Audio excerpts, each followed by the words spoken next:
नमस्कार मेरे दोस्तों, कैसे हैं आप सब। आशा करता हूँ एकदम स्वस्थ होंगे, मस्त होंगे, व्यस्त होंगे। तो चलिए आज हम एक महत्वपूर्ण विषय पर चर्चा करेंगे। ये बहुत इंपॉर्टेंट है। अगर आप यूपीएससी, बीपीएससी, जेपीएससी या कोई भी स्टेट पीसीएस एग्जाम की तैयारी कर रहे हैं तो आपके लिए ये वीडियो बहुत ही इंपॉर्टेंट हो जाता है। ठीक है। तो हमारे बहुत सारे स्टूडेंट पूछ रहे थे कि सर मुख्य परीक्षा में एक अच्छा आंसर हम कैसे लिख सकते हैं। ठीक है। और मेंस राइटिंग हम कैसे स्टार्ट कर सकते हैं, एक अच्छे कंटेंट के साथ हम अपने आंसर को कैसे प्रदर्शित कर सकते हैं। तो मेंस राइटिंग से रिलेटेड जितने भी आपके डाउट हैं सभी डाउट इस वीडियो में आपके क्लियर हो जाएंगे। ठीक है। और इस वीडियो में हम चर्चा करेंगे कि हम किस प्रकार से एक अच्छा आंसर लिख सकते हैं जो औरों की आंसर से अच्छा हो। ठीक है। तो चलिए स्टार्ट करते हैं हम। और इसमें कुछ सिंपल स्टेप भी हम देखेंगे कि किस प्रकार हम अपनी जो मेंस राइटिंग स्किल है उसको इम्प्रूव कर सकते हैं, कैसे इफेक्टिव बना सकते हैं। तो सारे स्टेप के बारे में हम बात करेंगे। ठीक है। तो चलिए, अगर आप भी हमारे साथ जुड़ के पढ़ना चाहते हैं, जेपीएससी की तैयारी करना चाहते हैं तो आज ही हमारे स्टडी टेबल चैनल से आप जुड़ सकते हैं। ठीक है। अगर आपके पास समय कम है और आप चाहते हैं एक अधिकारी बनना तो आप मेरा हैंडीजन नोट्स भी ले सकते हैं। बहुत उम्दा तरीक़ों से ये नोट्स तैयार किया गया है। चलिए, तो आज हम समझेंगे कि मेंस में हम एक अच्छा आंसर कैसे लिख सकते हैं। ठीक है। ये बहुत इंपॉर्टेंट है क्योंकि आपके पास नॉलेज है, अगर आपको लिखने नहीं आ रहा है तो वो नॉलेज किसी का काम का नहीं है। समझ रहे हैं ना आप। आपके पास नॉलेज है, आप किसी को समझा ही नहीं पा रहे हैं तो नॉलेज किसी काम का नहीं है, वो बस आपके लिए ही सही है, दूसरों के लिए वो नॉलेज किसी काम का नहीं। तो हम ये देखेंगे कि आप अपनी नॉलेज को अपनी कॉपी पे कैसे उतार सकते हैं। ठीक है। जिससे आपका जो आंसर है वो यूनिक लगे, सबसे अलग लगे। ठीक है। और उसको पढ़ने पे ये पता चले कि जो लड़का इस आंसर को लिखा है उसके पास नॉलेज की कमी नहीं है। समझ रहे हैं आप। तो इस प्रकार हमें प्रदर्शित करना है जो आंसर शीट है उसके ऊपर, कि जो एग्जामिनर है, जो कॉपी चेक करने वाला है, उसको लगे कि हाँ ये सबसे बेस्ट आंसर हो सकता है। ठीक है। क्योंकि वहाँ लिखते तो सभी हैं। समझ रहे हैं ना आप। जितना भी एग्जाम देते हैं वो सबके पास नॉलेज है। ठीक है। वो पीटी पास करके आए हैं तो सबके पास नॉलेज है, लेकिन सिलेक्शन किस पे होना है? तो सिलेक्शन होना है मेंस राइटिंग पे। आप किस प्रकार से किसी चीज़ को प्रदर्शित करते हैं, किसी चीज़ को अच्छे से दिखा पाते हैं, किसी दूसरे को समझा पाते हैं। समझ रहे हैं आप मैं क्या बोलना चाह रहा हूँ। ठीक है। तो वही हम देखेंगे कि हम एक अच्छा आंसर कैसे बना सकते हैं। ठीक है। लिखने को तो सबको लिखते हैं, लेकिन पास कितने होते हैं? बहुत कम पास होते हैं। तो हमें ये देखना है कि हम एक अच्छा आंसर कैसे लिख सकते हैं, कि यूनिक कैसे लिख सकते हैं और सबसे अलग कैसे लिख सकते हैं। ठीक है। जिससे अपना सिलेक्शन पक्का हो जाए। ठीक है। ये इसके लिए आपको प्रैक्टिस भी करनी पड़ेगी और कुछ कुछ जो स्टेप है मैं बताऊंगा उसको भी ध्यान में रखना पड़ेगा कि आप किस तरह से आंसर लिखेंगे कि एग्जामिनर को अच्छा लगे, आपको अच्छा नंबर मिल जाए। समझ रहे ना।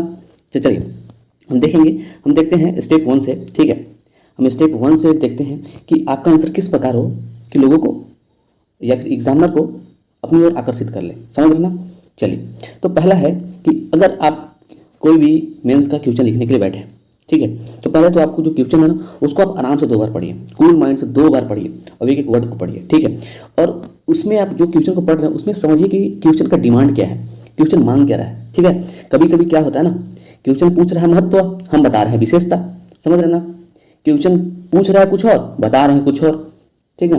अब हमें लिखना है महत्व, हम बता रहे हैं कि टारगेट उसका क्या है। ठीक है। उपलब्धियां क्या है। तो ये दिक्कत होता है। तो आपको पहले क्वेश्चन के डिमांड को समझना पड़ेगा। ठीक है। कि क्वेश्चन पूछ क्या रहा है, जो डिमांड होगा उसको आप अंडरलाइन कर लीजिए। ठीक है। अपने माइंड में बैठा लीजिए कि उसी डिमांड के ऊपर हमें पूरा आंसर लिखना है।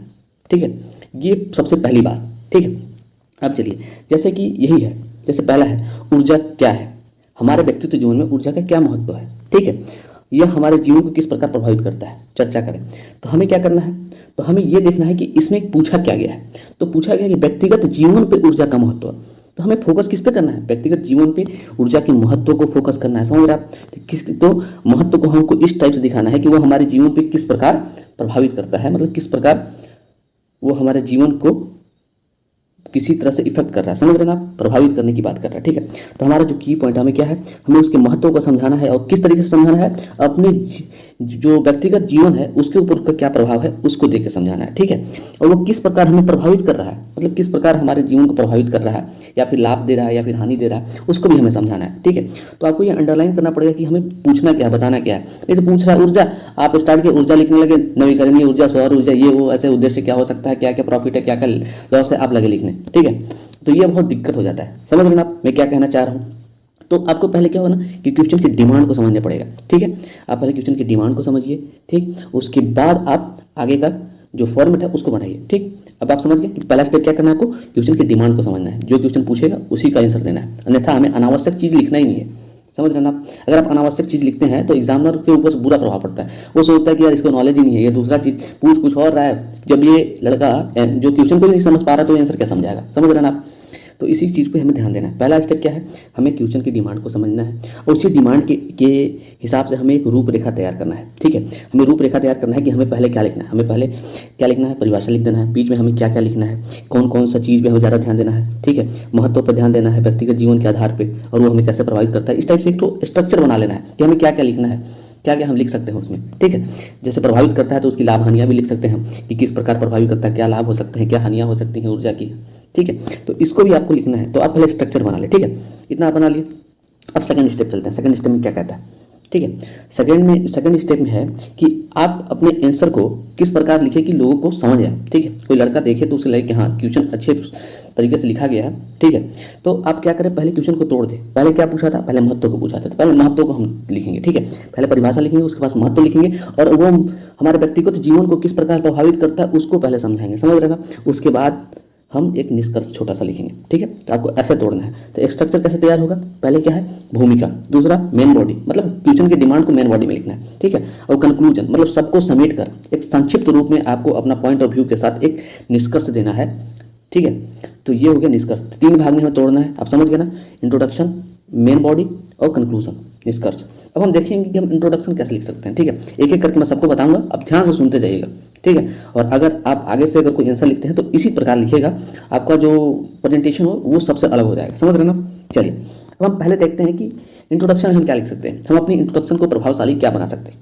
ठीक है, सबसे पहले होता है कि जब आपका एग्जामिनर कॉपी देखता है तो आगे का 4-5 लाइन पढ़ता ही पड़ता है। ठीक है, कि आपने इंट्रोडक्शन में क्या लिखा है। अगर आपका इंट्रोडक्शन इफेक्टिव हो, प्रभावशाली हो, तो उसके मन में बैठ जाएगा नहीं लड़का यार पढ़ने वाला है। ठीक है, क्योंकि कोई भी एग्जामिनर आपका कॉपी बता रहा हूँ 5 से 10 या 15 मिनट में चेक कर देता है, तो पूरे एक एक शब्द को नहीं पढ़ता है, समझ रहे ना आप। हार्डली साड़ी और 20 मिनट लेगा कॉपी जांच करने में, उससे ज़्यादा नहीं लेता, समझ रहे ना आप। तो एक एक वर्ड तो पढ़ेगा नहीं, पहले आपको 4 लाइन पढ़ेगा, वो इफेक्टिव होना चाहिए, मतलब उसकी और प्रभावशाली होना चाहिए, उसको लगे कि हाँ लड़का नॉलेजेबल है अगर वो जो भी लिख रहा है। इसके लिए हम कैसे करेंगे, हम कोई बुक का रेफरेंस ले सकते हैं। ठीक है, हम बुक के रेफरेंस को लेकर स्टार्ट कर सकते हैं इंट्रोडक्शन, समझ रहे हैं आप। या फिर कोई विशेष आदमी का जो कोट है, जो है कोई प्रचलित आदमी है, जो है कोई प्राचीन आदमी है, इतिहासकार है, अगर इतिहास का क्वेश्चन है तो कोई साइंटिस्ट है, जैसे ऊर्जा का क्वेश्चन है तो साइंटिस्ट है कोई, तो अच्छा मतलब ऊर्जा के ऊपर जो जो इंसानों ने कोट दिए हैं उस कोट को लिख के भी हम अपना इंट्रोडक्शन स्टार्ट कर सकते हैं। ठीक है, इससे क्या होता है, लोगों को एग्जामिनर को लगता है कि नहीं ये यूनिक है, यूनिक लगना चाहिए ना। ठीक है, ठीक है, या फिर आपके पास कुछ आंकड़े हैं तो उसको आप इंक्लूड करते हुए एक अच्छा सा इंट्रोडक्शन लिख सकते हैं। इंट्रोडक्शन कितना लिखना है आपको, 4 से 5 लाइन में आपको इंट्रोडक्शन पूरा कर देना है, समझ रहे हैं आप। आपको ज़्यादा लेंदी नहीं लिखना है कि आप भर रहे हैं, इंट्रोडक्शन ही भरते जा रहे हैं, तो आपको उतना भी नहीं लिखना है। ठीक है, आपको शब्द सीमा का ध्यान रखना है कि आपको शब्द सीमा कितना दिया गया। ठीक है, शब्द सीमा के ही अनुकूल आपको कार्य करना है। ठीक है, अब कोई बोल रहा है, आप महत्व लिखने लगे 4-5 लाइन में, 4-5 पेज में आप महत्व ही लिख रहे हैं, तो आपको ऐसा नहीं चलेगा ना, आपको आगे भी क्वेश्चन करना है। तो आपको क्या करना पड़ेगा, पहले शब्द सीमा को ध्यान में रख के सबको एकदम व्यक्ति मतलब सबको पार्ट बाई पार्ट करके टाइम देना है। ठीक है, तो चलिए कैसे इसको भूमिका को हम कैसे इफेक्टिव बना सकते हैं, बुक का रेफरेंस ले सकते हैं, किसी विशिष्ट आदमी का कोट ले सकते हैं, या फिर कुछ हम जो आंकड़े हैं उसको प्रदर्शित करके भी हम एक अच्छा सा इफेक्टिव भूमिका लिख सकते हैं, इंट्रोडक्शन लिख सकते हैं। चलिए अब मेन बॉडी की बात करते हैं। ठीक है, अब मेन बॉडी में हम क्या कर सकते हैं, मेन बॉडी में यूनिक क्या कर सकते हैं। तो जो मेन बॉडी है ना, मेन बॉडी में हम क्या कर सकते हैं कि क्वेश्चन की डिमांड को लिखेंगे, क्वेश्चन की डिमांड को लिखेंगे और इस प्रकार लिखेंगे कि आगे वालों को ये इफेक्टिव लगे, उनको लगे कि हाँ नॉलेज है इसके पास, ये बहुत जानकार है। उसके लिए हम क्या कर सकते हैं, अपनी कॉपी को एक अच्छे तरीके से हम प्रदर्शित करेंगे, सही ढंग से प्रदर्शित करेंगे प्रेजेंटेशन के साथ। तो उसके लिए हम क्या कर सकते हैं, मैप को इंक्लूड कर सकते हैं, डायग्राम को इंक्लूड कर सकते हैं, बुलेट पॉइंट या की पॉइंट दे सकते हैं, कुछ फैक्ट को दर्शा सकते हैं, आंकड़े या प्रमाण दे सकते हैं, और करंट अफेयर में जो जो घटनाएं हो रही हैं उसके रिलेटेड वो भी हम शामिल कर सकते हैं। ठीक है, अगर ये सब आप शामिल कर लेते हैं तो एक इफेक्टिव आंसर बन जाता है। ठीक है, सामने वाले को लगता है कि नहीं लड़के के पास नॉलेज है, वो अच्छे से दर्शा रहा है। अब क्या है ना, अब आप मैप बना के किसी चीज़ को दर्शा देते हैं तो इंसान को मालूम चल जाता है कि नहीं आपके पास नॉलेज है, तभी आप एक मैप बना के किसी चीज़ को आप दर्शा रहे हैं। जैसे कि क्वेश्चन है ना, चलिए मैं ये समझिए कि ये झारखंड का है। ठीक है, अब क्वेश्चन आया कि कोयला कहाँ मतलब सबसे ज़्यादा कोयला किस जगह पाया जाता है, उसे आप बताइए। तो आप ऐसे जब अगर आप मैप बना के अगर यहाँ पे गोंडवाना लैंड है, ठीक है, दामोदर घाटी जो है इसको आप दर्शा देंगे, ठीक है, और गोंडवाना लैंड लिख देंगे तो आदमी को समझ में आ जाएगा नहीं लड़के यहाँ पे मिलता है। ठीक है, तो ये एक आपका है ना एक अलग पॉइंट ऑफ व्यू पैदा करता है। ठीक है, अलग आपका जो जगह है वो एग्जामिनर के दिमाग में बैठ जाता है कि नहीं ये लड़के के पास नॉलेज है, समझ रहे हैं ना आप। या फिर कोई डायग्राम, ठीक है, डायग्राम से आप बताने लगते हैं, ठीक है, सबकी लाभ को आप डायग्राम से बनाने लगते हैं, उसके जो महत्व है उसको डायग्राम से बताने लगते हैं। तो ये क्या होता है ना, ये है ना कि आप छोटे से मतलब थोड़े से शब्द में आप बहुत सारा आंसर लिख देते हैं, समझ रहे हैं ना आप।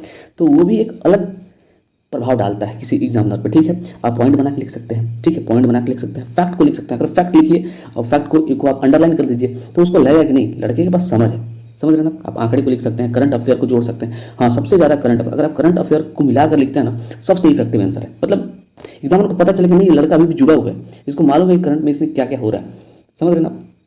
तो इसको मिलाकर आप एक अच्छा मेन बॉडी, मतलब एक अच्छा आंसर है ना, आराम से आप तैयार कर सकते हैं, ठीक है, जो आंसर सभी आंसरों से अलग रहेगा, इफेक्टिव रहेगा, समझ रहे हैं आप। चलिए अब हम देखते हैं कि कैसे कैसे हम कंक्लूजन कर सकते हैं, ठीक है। कंक्लूजन देख लेते हैं। थर्ड पार्ट क्या है, कंक्लूजन, ठीक है। कंक्लूजन में, निष्कर्ष में आपको क्या करना है, निष्कर्ष में आपको क्वालिटी पे ध्यान देना है, ठीक है, कि आप जो शब्द जो लिख रहे हैं, जो क्वालिटी लिख रहे हैं, क्या क्या निष्कर्ष का मतलब है आपको संक्षिप्त में साथ जो आप ऊपर वर्णन किए हैं, ठीक है, क्वेश्चन में, उसको आप संक्षिप्त में किसी चीज़ को आप कैसे लिख सकते हैं, ठीक है। वैसे भी कहा गया संक्षिप्तता बुद्धि की आत्मा होती है, समझ रहे हैं। आप कितना संक्षिप्त करके किसी चीज़ को बता पा रहे हो, उसमें आपकी बुद्धि झलकती है कि आपके पास कितना नॉलेज है, आप कितना किसी चीज़ को जानते हो, समझ रहे हैं आप। तो आपको क्या करना है, संक्षिप्त में उस जो पूरा टॉपिक है उसके बारे में आपको बताना है, समझ रहे हैं ना, पूरा टॉपिक को संक्षिप्त में बताना है, ठीक है। और अगर कोई उसमें प्रॉब्लम है तो उसको आप निवारण बताना है कि हम उसको कैसे हल कर सकते हैं। जैसे आतंकवाद हो गया, तो आतंकवाद को हम कैसे कैसे हल कर सकते हैं, ये भी आपको बताना है, ठीक है, निष्कर्ष में। और साथ में अपना पॉइंट ऑफ व्यू भी रखना है कि हम किस प्रकार से उसको खत्म कर सकते हैं, अपने पॉइंट ऑफ व्यू से सोच के भी लिखना है, समझ रहे हैं आप। और जो सरकारी स्टेप होगा ना, उसको भी आप थोड़ा सा इंक्लूड कर दीजिए, ठीक है। इन सभी को मिला के आपको 5 लाइन में, 5 या 6 लाइन में एक अच्छा सा कंक्लूजन तैयार करना होता है, समझ रहे हैं। तो 6 से 7 लाइन में, मतलब 5, 6, 7, ये इसी बीच में आप एक अच्छा सा कंक्लूजन लिख सकते हैं, इफेक्टिव, जिसको देख के लगे कि हाँ लड़के के पास नॉलेज था और अच्छा काम किया है वो अपनी कॉपी में, समझ रहे ना। सबसे पहले तो हाँ, ये एक मैं बता दे रहा हूँ आपको कि पहले क्या है ना, एग्जामिनर पहले भूमिका को पढ़ता है, ठीक है। मेन बॉडी तो झटके में देख लेता है, उसको समझ में आ जाता है क्या क्या है। जब वो निष्कर्ष पढ़ता है ना, तो उसको मालूम चल जाता है कि नहीं लड़के के पास नॉलेज है, वो बहुत चीज़ लिखा हुआ है उसके अंदर, आप समझ रहे हैं। तो निष्कर्ष और भूमिका सबसे की पॉइंट है, आपको सारे वो दोनों पर ध्यान देना ही देना है, समझ रहे हैं आप। क्या करना है आपको, चलिए अब चलिए कुछ महत्वपूर्ण बिंदु है, ठीक है, कुछ महत्वपूर्ण पॉइंट है जो आपके जो आंसर राइटिंग है उसको इफेक्टिव करते हैं, मतलब प्रभावशाली बनाते हैं, उसको देखिए आप। जैसे आपका हैंड राइटिंग हो गया, तो आप देखिए कि आपकी हैंड राइटिंग कैसे है। क्या होता है, जब साफ सुथरा हैंड राइटिंग होती है ना, अच्छी हैंड राइटिंग होती है, तो एग्जामिनर के हाथ से 2-4 नंबर छूट जाता है, समझ रहे हैं आप। अगर आपको देना है 18 तो दे देगा वो 20, समझ रहे हैं, क्योंकि वो खुश हो जाता है जब किसी चीज़ को आप साफ सुथरा प्रदर्शित करते हैं ना, तो इंसान का हाँ यार ये अच्छा लिखा है। तो मैंने देखा है, ठीक है, और मैं ये अनुभव कर सकता हूँ कि जिसका हैंड राइटिंग अच्छा रहेगा उसको 4-5 नंबर, मतलब 2-4 नंबर उसको मिल ही जाते हैं, ठीक है, एक्स्ट्रा अपनी हैंड राइटिंग के ऊपर। तो आपको हैंड राइटिंग के ऊपर भी काम करना होगा, आपको इस तरीके से लिखना होगा कि आपकी हैंड राइटिंग अच्छी हो। ऐसा ना कि कोई इंसान पढ़े और वो पढ़ ही नहीं पा रहा है, डॉक्टर के टाइप की आपकी हैंड राइटिंग हो जाएगी, तो बताइए कैसे पढ़ेगा वो, ठीक है। तो बोलेगा यार वो थोड़ा ना पढ़ेगा, यार हटा यार पढ़ने का मन ही नहीं कर रहा है। जब हैंड राइटिंग अच्छी होती है ना, तो एग्जामिनर को पढ़ने में मन भी करता है, वो पढ़ भी पाता है, आराम से पढ़ेगा, उसको भी अच्छा लगेगा कि नहीं यार अच्छा लिखा, ठीक है। अब आपकी हैंड राइटिंग बस आप ही पढ़ पा रहे हो, कोई दूसरा पढ़ ही नहीं पा रहा है, तो क्या देगा वो नंबर, समझ रहे हैं आप। हैंड राइटिंग में बहुत बड़ा महत्व पड़ता है, ठीक है। चलिए दूसरी क्या है, शब्दावली। आपको शब्दावली का चयन करना पड़ेगा, ठीक है, शब्दावली का चयन करना पड़ेगा। जैसे मैं आपको उदाहरण दूँ, जैसे कोई नॉर्मल इंसान बोलेगा कि हमारा जो राज्य झारखंड है वो आगे बढ़ रहा है, ठीक है, और वही कोई शब्द मतलब अच्छा जो जानकार होगा, ठीक है, जो हमेशा प्रैक्टिस कर रहा है लिखने का, तो वो क्या लिखेगा, वो लिखेगा कि हमारा जो राज्य है सुयोजित तरीके से अग्रसर हो रहा है, ठीक है। हम बात दोनों एक ही बोल रहे हैं, लेकिन इफेक्टिव किसका लग रहा है, सेकंड वाले का। क्या बोल रहे हैं, सुयोजित ढंग से अग्रसर हो रहा है मेरा राज्य, और आप क्या बोल रहे हैं, हमारा राज्य आगे बढ़ रहा है। बात तो दोनों एक ही है, मगर ये जो लड़का सेकंड वाला बोल रहा है सुयोजित ढंग से अग्रसर हो रहा है, तो ये ज़्यादा इफेक्ट करता है, समझ रहे हैं आप। तो आपको शब्दावली पे ध्यान देना होगा, ठीक है। जैसे एक और उदाहरण आप ले सकते हैं, जैसे आपने बोला कि झारखंड सरकार द्वारा योजनाएं चलाई जा रही हैं, ठीक है। अगर अब फिर ठीक है, आपने इतना लिख दिया, और दूसरा आदमी लिख रहा है कि झारखंड सरकार द्वारा ये जो योजनाएं हैं सुयोजित, सुसंगठित और सुशासित ढंग से चलाया जा रहा है, तो बताइए किसका इफेक्टिव होगा, तो सेकंड वाले का इफेक्टिव होगा कि नहीं। उसके शब्दावली पे ध्यान दीजिए, वो ऐसा शब्द बना रहा है, शब्दों का चयन ऐसा कर रहा है कि इंसान वाले को लगे, आगे वाले को लगे नहीं भाई कुछ तो बात है, ठीक है। दोनों को कहने का तरीका एक ही है, ठीक है, तो आपको कहने का तरीका बदलना पड़ेगा। आपको सिंपल से काम नहीं चलेगा, आपको थोड़ी शब्दावली याद करनी पड़ेगी, अच्छी शब्दावली होनी चाहिए जिससे इफेक्ट पड़े, समझ रहे हैं आप। चलिए इसको आप ध्यान रखिएगा, ये बहुत इंपॉर्टेंट है, ये ज़्यादा इफेक्ट करता है आपके आंसर राइटिंग को लिखने में, समझ रहे हैं आप। चलिए थर्ड देखिए, थर्ड क्या बोलता है, स्पीड, ठीक है। तो आपको स्पीड को मेंटेन करना है, ठीक है। अब क्या हो गया ना, जैसे जैसे समय कम पड़ जाता है, इंसान का जो राइटिंग होता है ना, वो ऐसा हो जाता है ना, स्टार्टिंग में सब कुछ अच्छे से लिखता है, लास्ट में आते आते तक उसका हैंड राइटिंग इस टाइप का हो जाता है कि लास्ट वाला वो खुद नहीं पढ़ पाता है। तो आपको क्या है ना, स्पीड के तरीके से, जैसे जैसे स्पीड है उस तरीके से आपको हैंड राइटिंग को एक तरीके से बनाना है, मतलब एक ही जैसा हैंड राइटिंग, चाहे आप मतलब स्पीड से लिखें या फिर स्लो लिखें, सबका हैंड राइटिंग एक टाइप का होना चाहिए। तो आपको स्पीड पर भी ध्यान देना है, और स्पीड पर ध्यान देना ही होगा आपको, क्योंकि आपको 500 से लेकर 600 वर्ड लिखना है और अच्छे से लिखना है। तो आपको स्पीड पर हमेशा ध्यान देना पड़ेगा। जेपीएससी में स्पीड मायने रखता है, समझ रहे हैं आप, एक अच्छा आंसर लिखने के लिए, ठीक। चलिए, दूसरी है वर्तनी। वर्तनी समझ लीजिए आप, आपको किसी चीज़ को शुद्ध लिखना है, ठीक है। तो आपको शुद्ध तरीके से लिखा करिए, और जो भी वर्ड है उसको आप समझिए कि किस प्रकार से वो वर्ड लिखा हुआ है। गलत सलत लिखेंगे, ठीक है, तो दिक्कत हो जाएगा, वर्तनी भी खराब हो जाएगी। वर्तनी खराब हो जाएगी तो एग्जामिनर के माइंड में बैठ जाएगा, अगर वो वर्तनी नहीं लिख पा रहा है अच्छे से, ठीक है, हिंदी नहीं अच्छे से लिख पा रहा तो आंसर क्या अच्छे से लिखेगा, ठीक है। तो वर्तनी पे ध्यान देना है, ठीक है। अब हो गया साफ सुथरा कॉपी, ठीक है। तो आपको जो कॉपी मिलेगी उसको आपको साफ सुथरा रखना है, ठीक है। ऐसा नहीं कि 4 लाइन लिखे, यार काट दो यार काट दो, दूसरा से स्टार्ट करते हैं, ठीक है, ये बहुत गलत इफेक्ट करता है, समझ रहे हैं आप। तो आप उस टाइप से मत करें, आप स्टार्ट करें तो खत्म करें, समझ रहे हैं ना। साफ सुथरा कॉपी रखें, काट कूट ज़्यादा ना करें, ये ऐसे 2 लाइन लिखे, अरे यार ये अच्छा नहीं लग रहा था, इसको काट दे रहे हैं, फिर दूसरा से लिखते हैं। तो आपको कॉपी साफ सुथरा रखना है, काट कूट नहीं रखना है, समझ रहे हैं आप। चलिए, अगर आपका काट कूट भी हो जाता है ना, जैसे कि आपने एक क्वेश्चन लिखा, ठीक है, मैं बताता हूँ। जैसे मैं जेपीएससी का एग्जाम दे रहा था तो एक क्वेश्चन मेरा गलत हो गया था, ठीक है, तो मैं उसको पूरा ऐसे काट दिया था, पूरा एक ऐसे काटा और फिर उसको पलट दिया, फिर से स्टार्ट किया, समझ रहे हैं आप। 2 लाइन गलत हुआ था, मतलब 4-5 लाइन लिखा था, दूसरा लाइन गलत हो गया था। मैं बोला कि अगर मैं इसको लिखूंगा तो फिर दिक्कत होगा एग्जाम में, पहले ही मैं उसको काट दिया, फिर सेकंड लाइन से स्टार्ट कर दिया, दूसरा सेकंड पेज से स्टार्ट किया। तो ऐसा आप कर सकते हैं, समझ रहे हैं ना। चलिए, अब चलिए सजावट। सजावट मतलब समझ रहे हैं आप कि किस प्रकार हम एक अच्छा, जैसे एक यहाँ से अच्छा सा भूमिका लिखें, ठीक है, यहाँ से मोहन बे की जो मेन बॉडी है उसको स्टार्ट किए, कुछ की पॉइंट हम लोग ऐसे ऐसे करके बना दिए, ठीक है, की पॉइंट बना दिए, इधर डायग्राम बना दिए, ठीक है, डायग्राम बना दिए, कुछ उसका महत्व, जैसे पूछ रहे हैं महत्व, तो महत्व करके ऐसे नीचे करके महत्व, जैसे हो गया महत्व हो गया तो ऐसे ऐसे करके महत्व लिखना स्टार्ट कर दिए। तो इस तरह से सजाइए कि लोगों को अट्रैक्ट करे आपकी कॉपी, आप तो लोग देखे तो लगे कि नहीं यार इसमें तो अच्छे तरीके से लिखा हुआ है, अच्छा एकदम डायग्राम वगैरह बना के लिखा हुआ है, समझने में एकदम आसानी होगी, समझ रहे ना। वो ज़्यादा देखिए एग्जामिनर क्या है, आपकी कॉपी को ज़्यादा देखता नहीं, समझ रहे ना। वो अगर की पॉइंट दिखाएंगे ना, की पॉइंट डायरेक्ट दिखता है, तो वो समझ जाएगा नहीं यार सब तो लिखा ही है, की पॉइंट भी लिख दिया है, इधर महत्व भी लिख दिया है, डायग्राम भी बना दिया, ये भी कर दिया, वो भी कर दिया है, ये करंट से भी जोड़ दिया, तो उसको दिख जाता है सामने सामने, तो यार ये ठीक है लड़का जानकार है, समझ रहे ना। तो साफ सुथरी कॉपी रखनी है और सजावट के साथ रखनी है, ठीक है, कि किस प्रकार से होना चाहिए, ठीक है। चलिए, अब देखिए शब्द सीमा, तो आपको शब्द सीमा का ध्यान रखना पड़ेगा, ठीक है। आप किसी फ्लो में आपको लिखना है 400 वर्ड, आप लिख रहे हैं 600-700 वर्ड, ठीक है, फ्लो में लिखते चले जा रहे हैं, आपको मालूम ही नहीं कहाँ रुकना है, ठीक है। और जब आप खत्म करेंगे तो मालूम नहीं समय गुजर गया, ठीक है। तो आपको शब्द सीमा को ध्यान में रखना है। अगर 500 लाइन है, 500 और 600 के बीच में आपको लिखना है तो आप उतना ही आंसर लिखे, ठीक है। मतलब मैं जानता हूँ तो 4 या 5 पेज में आपका 500 से 600 वर्ड हो जाते हैं, ठीक है। तो 5 से 6 पेज तक किसी भी आंसर को ख़त्म करने की कोशिश करें, ठीक है। चलिए, अब हो गया 3-4 लाइन के वहाँ पैराग्राफ को आपको ध्यान देना है कि पैराग्राफ कब चेंज करना है, ठीक है। आप लिखते जा रहे हैं कहानी टाइप लिख दी, आपको मालूम ही नहीं है पैराग्राफ कहाँ चेंज करना है, तो वो भी जो पढ़ने वाला है 2-4 लाइन पढ़ेगा, बोलेगा अरे पूरा तो कहानी लिख दिया, पता ही नहीं चल रहा है। और कहानी में आप कहीं कहीं की पॉइंट घुसा रहे हो तो उसको खुद नहीं पता चला, उसको लग रहा है कि अरे यार ये सब कहानी लिखती है, ठीक है। तो वैसे ना करें, अगर आप पैराग्राफ लिख रहे हैं तो हमेशा 3-4 लाइन के बाद पैराग्राफ को चेंज कर दें, ठीक है। आपको पैराग्राफ ज़्यादा लिखना नहीं है, अगर आप लिख रहे हैं तो लाइन को चेंज करते रहें, ठीक है, चेंज करते रहिए धीरे, ठीक।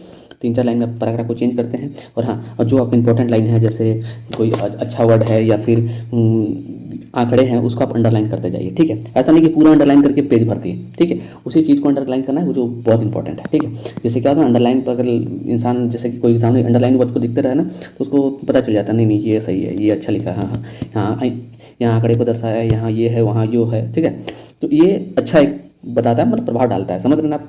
तो मैंने आपको बता दिया हूँ कि क्या क्या पॉइंट है, किस चीज़ को आप पॉइंट को देख के आपको लिखना है, समझ रहे ना। किस प्रकार आप अच्छा राइटिंग लिख सकते हैं कि आपका राइटिंग सभी से अलग हो, मतलब सभी से आपका आंसर है वो अलग है, तभी आप एक अच्छा आंसर लिख सकते हैं और जेपीएससी को क्रैक कर सकते हैं या फिर कोई भी स्टेट पीसीएस एग्जाम को क्रैक कर सकते हैं, ठीक है। तो चलिए, मैं आशा करता हूँ आपको समझ में आ गया होगा कि किस प्रकार लिखते हैं, ठीक है। अब मिलते हैं हम एक नए टॉपिक के साथ, ठीक है।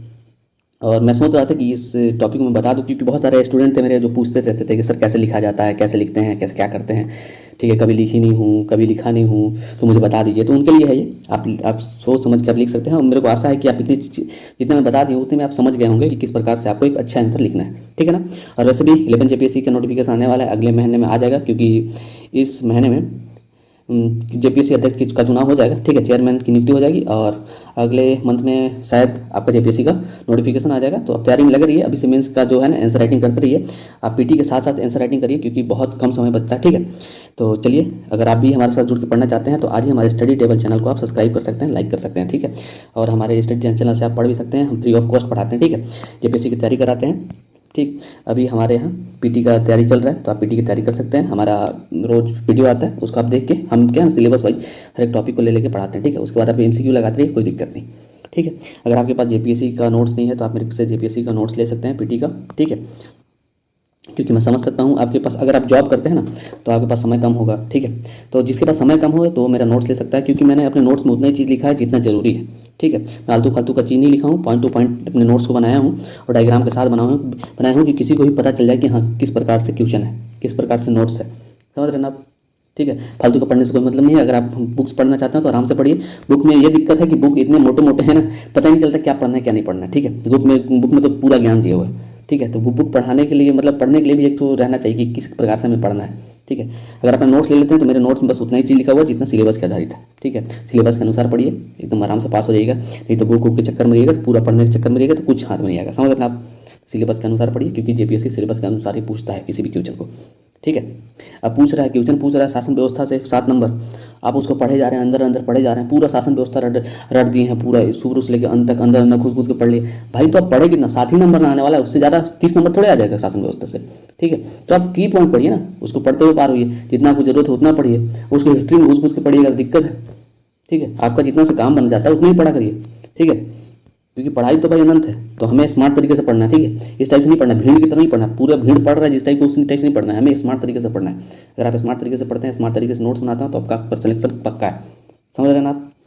आप आराम से लिखते रहिए और हमारे चैनल से जुड़ जाइए। और अगर आपको नोट्स चाहिए होगा तो 7992301884 पर आप हमें कॉल कर सकते हैं, ठीक है। तो चलिए, तब तक के लिए धन्यवाद। आपका दिल मंगलमय हो और जय हिंद, ठीक है।